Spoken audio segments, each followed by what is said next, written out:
আম্মা জান জিজ্ঞাসা করছিলেন, ইয়া রাসূলুল্লাহ, কিয়ামতের দিন কিরকম হবে, আমরা কিভাবে আসবে? তো আম্মা জানকে আল্লাহ রসুল বলছিলেন যে হুফাতান ওরাতান, পায়ে হাইটা আসবে, উলঙ্গ আসবে। তো আম্মা জান চিৎকার দিয়া বলছে, আলা ইয়ারা বাদুনা বাদা, আমাদের একজন আরেকজনকে দেখবে না? আল্লাহ রসুল আম্মা জানের কোলে শোয়া ছিলেন, উঠা বসছেন, চেহারা রং পরিবর্তন হয়ে গেছে, আর বলছে, আয়েশা ইয়াউমুন আসির, আয়েশা বড় কঠিন দিন। তো দুটা চিত্র তুলে ধরছেন আম্মার সামনে, বলছে, আয়েশা কিরকম কঠিন শুনবা? কান্নি আনদুরু মুসা মুতালাফফিফুন বিউমুদিল আরশ ওয়া ইয়াকুলু রব্বি লা আসআলুকা আল-ইয়াওমা উম্মি ওয়া লা আসআলুকা আল-ইয়াওমা উখতি আসআলুকা নাফসি নাফসি নাফসি নাফসি। বলছে, আয়েশা এরকম কঠিন দিন আমি দেখতেছি যেন মুসা আলাইহিস সালাম আরশের খুঁটি ধরে চিৎকার দিতেছে আর বলতেছে, আল্লাহ আজকের দিনে মাকে চাই না, বোনকে চাই না, চাই আমাকে বাঁচান, আমাকে বাঁচান। কালিমুল্লাহ, যার কিতাবটা আল্লাহ নিজের হাতে লেখছে, কাতাবাত তাওরাত বিয়াদি, যার কিতাব আল্লাহ নিজের হাতে লেখা দিয়েছেন, কালিমুল্লাহ যিনি, আল্লাহর সাথে যিনি কথা বলতেন, যার উপাধি কালিমুল্লাহ, উলুল আজমি মিনার রসুল, 5 জন নবীর ভিতরে একজন যিনি, 5 জন উলুল আজমি মিনার রসুলের ভিতরে। আল্লাহ রসুল বলছে, আয়েশা আরেকটু দৃশ্য বলবো তোমাকে? তো বলছে, ইয়া রাসূলুল্লাহ বলেন। বলছে, ওয়াজিআ বিজাহান্নাম, জাহান্নামকে যখন আনা হবে 70,000 শিকল লাগানো হবে, প্রত্যেকটা করার সাথে 70,000 ফেরেশতা ধরবে, তারপরও জাহান্নাম ছুটবে সব ফেরেশতাদের হাতের থেকে ছুটা নিচে। কিয়ামতের দিন মাঠের দিকে যখন ভাগতে থাকবে, তো জিবরিল আলাইহিস সালাম আল্লাহর পাশে থাকবে, চিৎকার দিয়া বসা পড়বে আর বলবে, রব্বি সাল্লিম সাল্লিম, রব আমাকে বাঁচান, আমাকে বাঁচান। ওই দিন শুধু একজন ব্যক্তিত্ব, আপনার আমার রসূল মুহাম্মদুর রাসূলুল্লাহ সাল্লাল্লাহু আলাইহি ওয়াসাল্লাম শুধু উম্মতি উম্মতি বলে চিৎকার দিবে। আল্লাহ এটাই জবাব দিতেছেন, আনতা তাকুলু উম্মতি, আমি জানি আপনি উম্মতি বলে চিৎকার দিবেন, কেন এখানে শুধু ব্যথা উম্মতের, আর কোনো ব্যথা নেই, কোনো ব্যথা নাই, শুধু ব্যথা উম্মতের ব্যথা।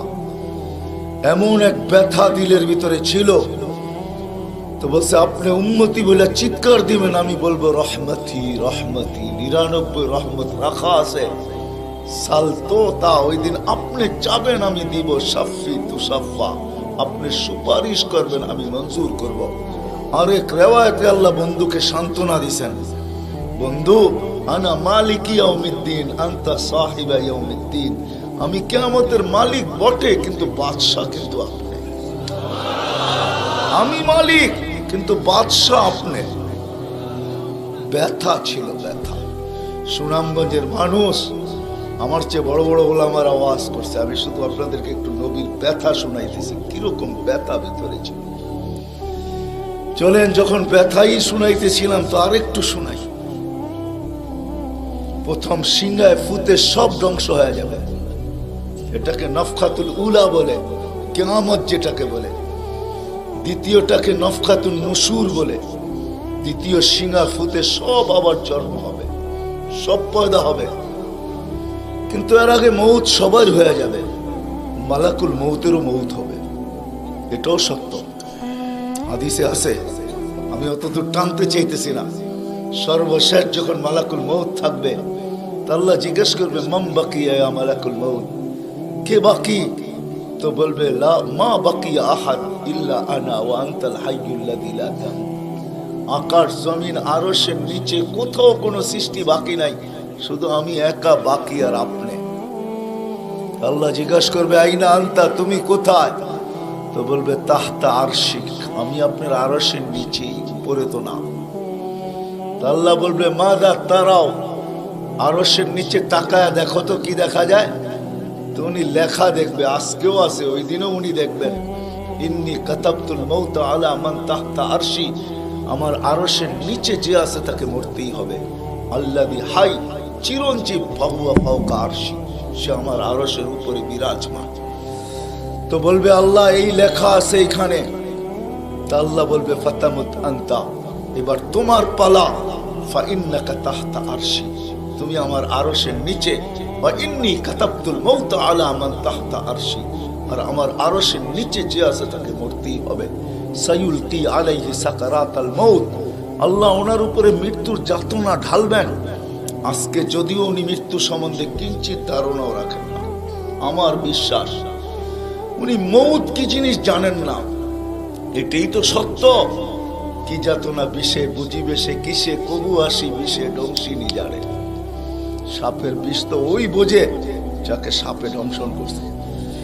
উনি তো নিয়ে যায় শুধু আমাদেরকে, হুকুম হয় অপারেশন সাকসেস করে না, নিয়ে যান।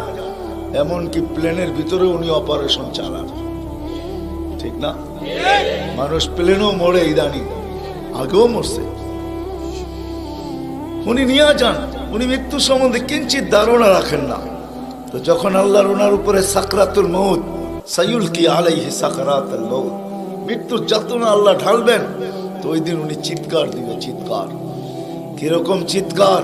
বলবে বিইজ্জতিকা ওয়া জালালিক, তোর ইজ্জত আর জালালের কসম, ওয়া উলুবি মাকানিক, তোর উচ্চতার কসম মালিক। লাউ আলিমতু সাকরাতাল মউত, মৃত্যু সম্বন্ধে যদি আমার কিঞ্চিত ধারণা থাকতো, মা কাবাস্তু আরওয়াহাল মুমিনিন, কোন মুমিন মুসলমানকে আমি এত কষ্ট দিয়ে নিয়ে আসতাম, এত কষ্ট। কিন্তু বহুত ওনার হবে, উনিও মুখ থুবড়ায় পড়বেন। দ্বিতীয় নফখার আগে আল্লাহ 4 জনকে পয়দা করবেন, জিবরিল, মিকাইল, ইসরাফিল, মালাকুল মউতকে। কিন্তু পয়দা করতে দেরি, জিবরিল আলাইহিস সালাম কানতে দেরি করবেন না।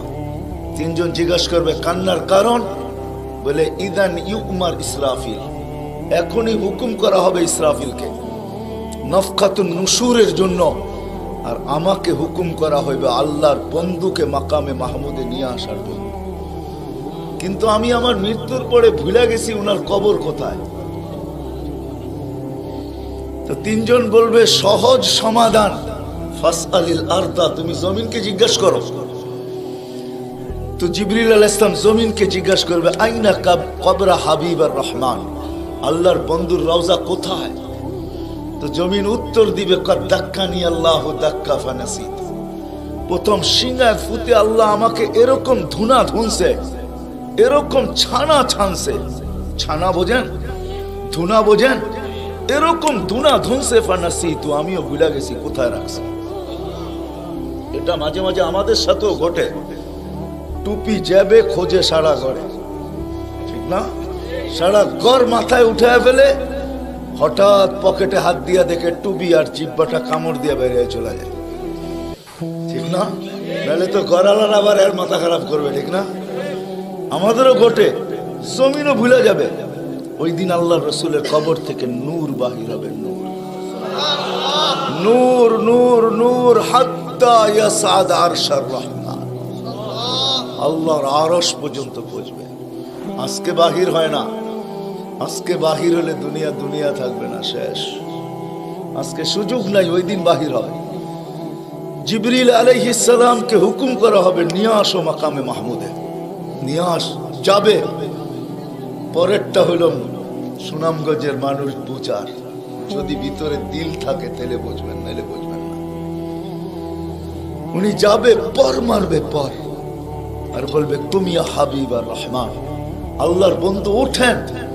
তো আল্লাহর রসুল উঠবে, হাদিসের শব্দ ওয়াহুয়া ইয়াকুম ওয়া ইয়াবকি ওয়া ইয়াকুল, উঠবে কিন্তু কানতে কানতে উঠবে, আর বলতে বলতে উঠবে জিবরিল আইনা উম্মতি, আইনা উম্মতি, আইনা উম্মতি, আইনা আমার উম্মত কোথায়? আওয়াসালা শাফির জাহান্নাম, আমার উম্মত কি আমাকে ফাঁকি দিয়া পুলসিরাতের কিনারে চলে গেছে? তারপরে জিবরিল তুমি আমাকে উঠাইতে আসছো? তো জিবরিল কসম খাবে বিইজ্জতিল্লাহি ওয়া জালালি মা শাক্কাল আরদা আহাদুন ইল্লা আনতা, আপনি ব্যতীত কেউ ওঠে নাই, উম্মত কোত্থেকে উঠবে? আপনি শান্ত হন, শান্ত, সান্ত্বনা দিবে, উঠবে, মাকামে মাহমুদে যাবে। কসম খোদার, ব্যথা আমি শুনাইছি আপনাদের, উঠবে, যাবে। কিন্তু মাকামে মাহমুদে বসবে না, শুধু ডাইন হাতটা রাইখা দিয়া দাঁড়ায় থাকবে। আল্লাহ জিজ্ঞাসা করবে, বন্ধু বসেন না? বলছে, না বসবো না। দাঁড়ায় আছেন কেন, হাত রাখছেন কেন? বলে, মালিক এই জন্য হাত রাইখা দাঁড়ায় আছি, এটা আমি মালিক। কিন্তু তাইলে বসেন না কেন? বলে, বসবো না। বলছে, কারণ কি? কারণে বসবেন না? বলে, আমাকে বসায়